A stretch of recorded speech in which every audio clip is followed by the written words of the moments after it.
Bueno, se habló muchas veces cuando aquí comenzó a hacerse la siembra directa por la década del 90, cuando aparece la soja RR, que se daba la siembra directa como la condición sine qua non para evitar, ¿no es cierto?, la erosión hídrica. Pero claro, no alcanza cuando tenés una pendiente mayor. Primero vamos a explicar qué es una pendiente del 2%, qué significa. Cada 100 metros, tantos metros, a ver cómo es, Maximiliano.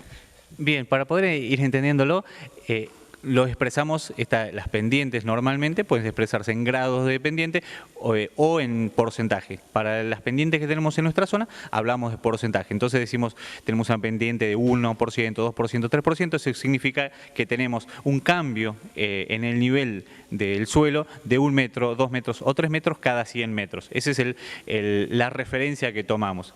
Pero también entendemos que hay pendientes más complicadas. Hace un rato charlábamos que podemos encontrar pendientes de 10, 11, 12% en establecimientos acá de la zona sin ninguna intervención. Claramente son potencialmente pasibles de ser erosionados esos suelos con más facilidad que uno que tiene menos pendiente. Entonces, eso es lo que hay que tener en cuenta en principio. Es decir, que cuanto más pendiente, las curvas de nivel o las terrazas deben estar más cerca. Exacto.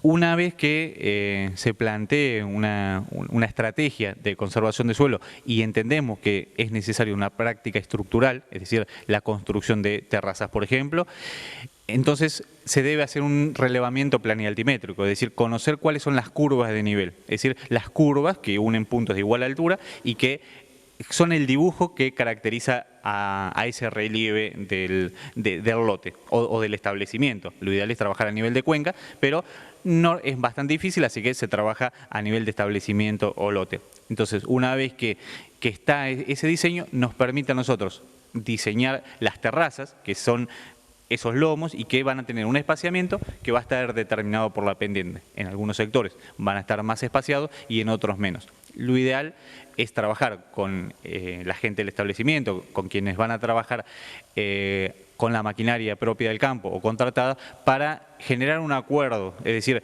que no genere complicaciones, como normalmente se lo suele visualizar, pero que finalmente sirvan para hacer ese control de erosión. Recordemos esto, no vamos a evitar la erosión nunca completamente, pero la vamos a reducir a lo que llamamos niveles tolerables, es decir, perder a tasas que podamos de alguna manera recuperarlas, realizar aportes y que nos permitan entonces evitar grandes pérdidas que potencialmente nos van a reducir los rendimientos si lo dejamos sin hacer nada. Continuamos conversando con el ingeniero Maximiliano Eiza de la Unidad Integrada Balcarce en este tema tan importante que tiene que ver con la conservación del suelo. Maxi, bueno, estábamos hablando recién de estos establecimientos que se hacen las curvas de nivel, los contornos, y que hay que tener un acuerdo con el contratista. ¿Es difícil ese acuerdo? Es difícil, pensemos que el contratista lo que busca es simplificar el trabajo, hacerlo, terminar lo más rápido posible, pero eso va en contra de trabajar preservando, es decir, muchas veces se trabaja a favor de la pendiente porque se simplifica las pasadas de las maquinarias y es de alguna manera un poco el contratista el que manda. Siempre estamos en estas fechas recordando la importancia de conservar el suelo y en ese punto nos cuesta encontrar esos acuerdos. Pero afortunadamente cada vez hay más dueños de establecimientos o serían los encargados de la producción que están preocupados, empiezan a haber algunas pérdidas de rendimientos o ya no tienen los mismos rindes que antes, eso obviamente está asociado a la pérdida del horizonte superficial, que es el más rico en nutrientes, la pérdida de materia orgánica, y entonces no tienen los rendimientos. ¿Qué hacen? Acuden entonces al INTA a consultar. Otras veces, en situaciones más graves, empiezan a ver lo que son los surcos o las cárcavas, que son esos canales que se forman dentro del campo, de magnitud, ya estamos ahí en una situación muy avanzada de erosión y se dan cuenta en ese momento que tienen un problema. Y bueno, en esos casos buscan encontrar una solución, no podemos revertir y tapar de vuelta esas cárcavas, pero sí podemos frenar el resto del lote que se está erosionando.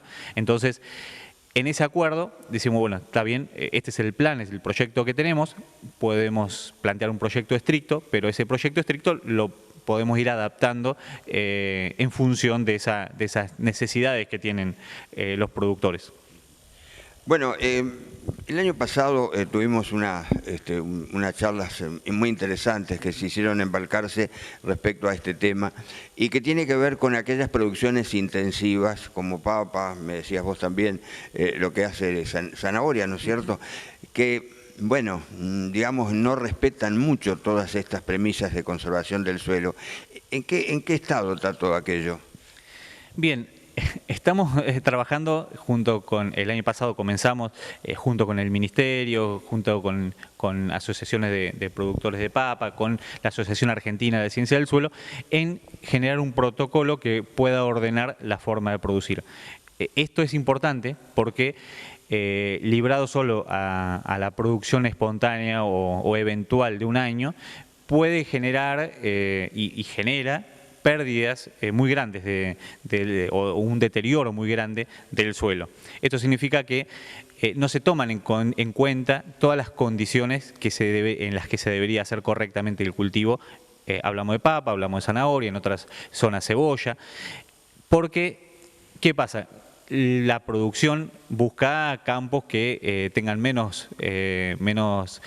sean menos propicios para las heladas. Entonces, esos son campos más altos. Los campos más altos o en posiciones en relieves más elevados también tienen pendientes elevadas. Los cultivos se hacen a favor de la pendiente, los surcos se construyen a favor de la pendiente y eso propicia, también estando bajo riego, con aguas de una calidad no tan buena, con elevados en sodio o bicarbonato de sodio, hacen que se generen estos procesos erosivos, es decir, el suelo se impermeabiliza, se riegan también cantidades de agua que no son las adecuadas, es decir, se riegan por demás de lo que precisa el cultivo y entonces eso hace que tanto por la lluvia o por el riego se generen esa pérdida de suelo, ese deterioro del recurso.